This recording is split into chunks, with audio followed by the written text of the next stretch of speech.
সবুজ শ্যামল দেখেন কত সুন্দর। হ্যালো গাইজ, আপনারা কেমন আছেন? আশা করি সবাই ভালো আছেন, আমিও ভালো আছি। আজকে আপনাদের সামনে আবার নতুন একটি ব্লগ নিয়ে আমি আসলাম। আজকে আমি খেতে আইছি সরিষা খেতে, শাক তোলার জন্য।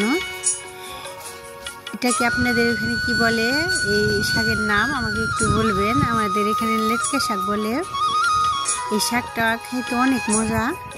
যারা গ্রামে থাকেন, যারা দু একবার খাইছেন, অবশ্যই তারা জানেন এই শাকটা কত মজা।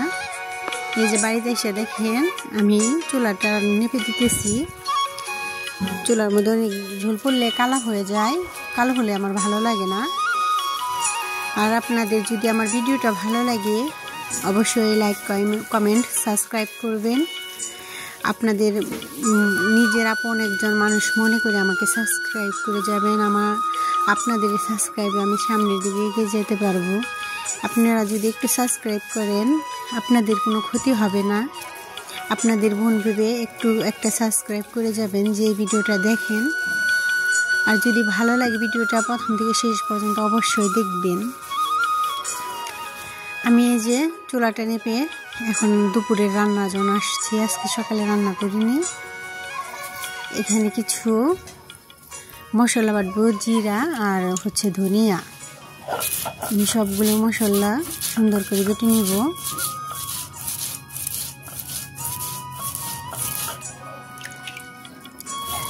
আজকে মুরগির মাংস রান্না করব কষা কষা, আর ওই শাকটা রান্না করব আমি যে খেতে করে তুলে আনলাম। যদি আপনাদের ভিডিওটা ভালো লাগে অবশ্যই কমেন্ট করে জানাবেন।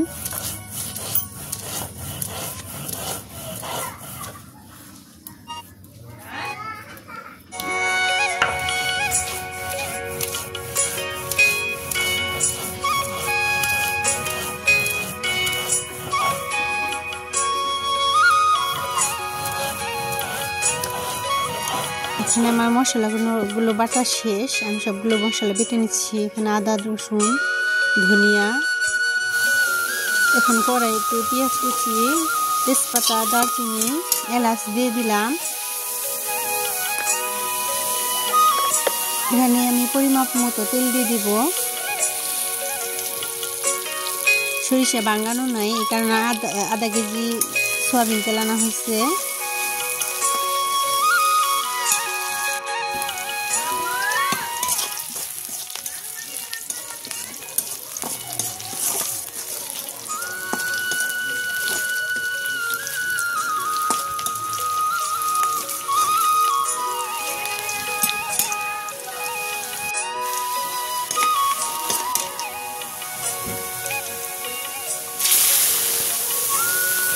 হ্যাঁ, কষানোর জন্য আমি পানিটা দিয়ে দিলাম।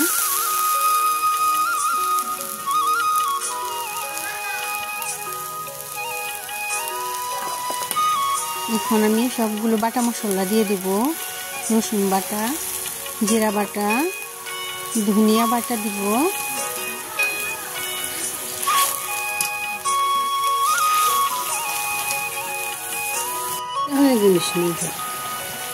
মরিচের গুঁড়ো, যেরকম ঝাল খান ওই রকমেরই, লবণ, স্বাদ মতো লবণ দিয়ে দিলাম, হলুদের গুঁড়া দিয়ে দিলাম। এখানে আর ধনিয়ার গুঁড়াটা অ্যাড করলাম না, কারণ আমি ধনিয়া বেটে দিচ্ছি। এই দেখেন সুন্দর করে কষিয়ে দিচ্ছি।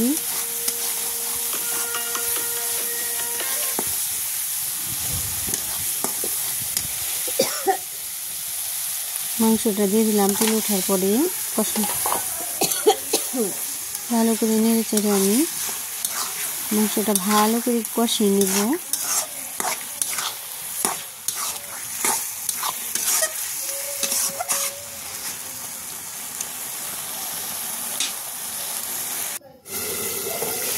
যারা এই পর্যন্ত যদি ভিডিওটা দেখে থাকেন, আমার ভিডিওটা সম্পূর্ণ দেখবেন। ভালো করে কষিয়ে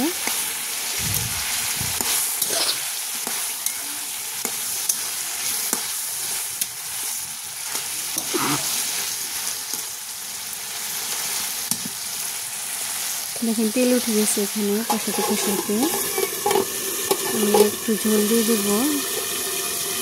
এখানে দেখেন শাকগুলো আমি ভালো করে ধুয়ে নিতেছি বোতলে। আমাদের পানিতে আয়রন নয়, মানে রান্না করি ওই সময় সব কিছু ধুয়ে সাথে সাথে পানি নিয়ে রান্না করলে বেগুন কন সব তরকারি রান্না করা যায়।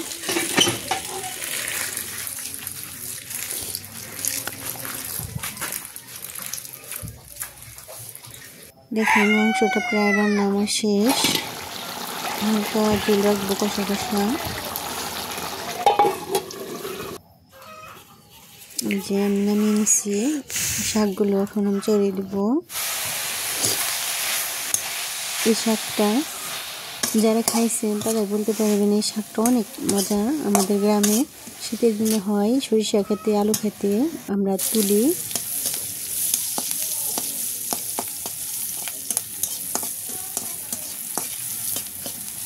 সুন্দর করে আমি এখানে পেঁয়াজ কুচি রসুন কুচি দিয়ে দিচ্ছি, সাথে আমি শুকনো মরিচ ভাব ভেজে নিচ্ছি, ওটা স্কিপ করা হয়েছে।